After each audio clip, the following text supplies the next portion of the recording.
नमस्कार, आप देख रहे हैं एसके 9 न्यूज में हूं आपके साथ दीपक गुप्ता। बसपा प्रमुख मायावती इन दिनों काफी एक्शन मोड में है। बुधवार को इन्होंने मुस्लिम नेताओं के साथ करीब 1.5 घंटे तक मीटिंग की। इसमें यूपी के 75 जिलों के जिलाध्यक्ष समेत 450 नेता शामिल हुए।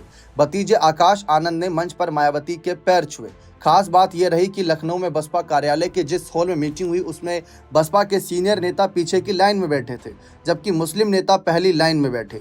मीटिंग के बाद मायावती ने सभी को पीले रंग की फाइल दी गई, जिसमें बसपा की पुरानी सरकारों के मुस्लिम समाज के लिए किए गए 100 कामों की लिस्ट है। बसपा सुप्रीमो ने कहा कि इन कामों के साथ मुस्लिम समाज के बीच जाइए, उनसे बताइए कि सपा कांग्रेस जैसी पार्टियां सिर्फ बातें करती हैं।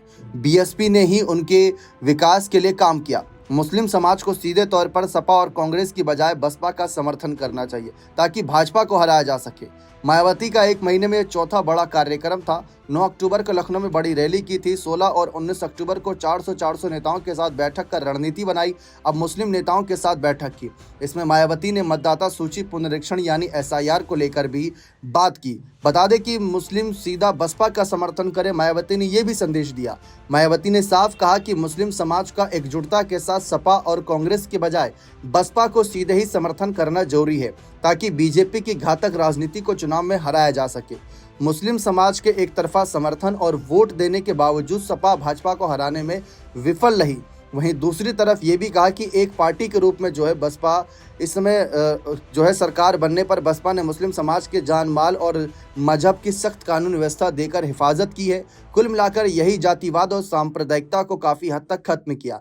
बसपा ऐसी पहली सरकार रही है जो जुल्म, जाति, अराजक, आपराधिक तत्वों के खिलाफ मजलूमों के हक में उन्हें इंसाफ दिलाने के लिए हमेशा खड़ी रही।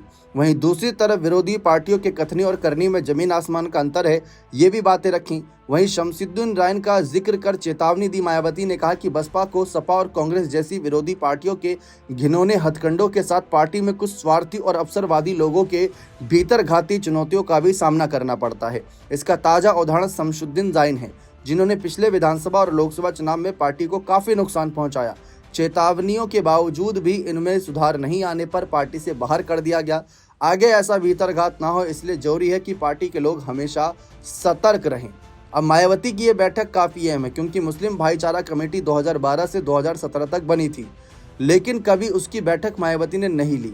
बसपा के गठन के बाद यह पहली बार है जब मायावती ने मुस्लिम भाईचारा कमेटी की बैठक की। यह भी पहली बार है कि भाईचारा कमेटी और मुख्य बॉडी के पदाधिकारी एक साथ किसी बैठक में शामिल हुए। मायावती की सक्रियता से इस समय समर्थकों का जोश हाई है, लेकिन क्या यही जोश इनके पुराने समर्थक वोटरों का भी दिखेगा? 2027 के विधानसभा और 2025 के बिहार चुनाव के मद्देनजर ये देखना दिलचस्प रहेगा। बने रहे चैनल के साथ। बहुत बहुत शुक्रिया।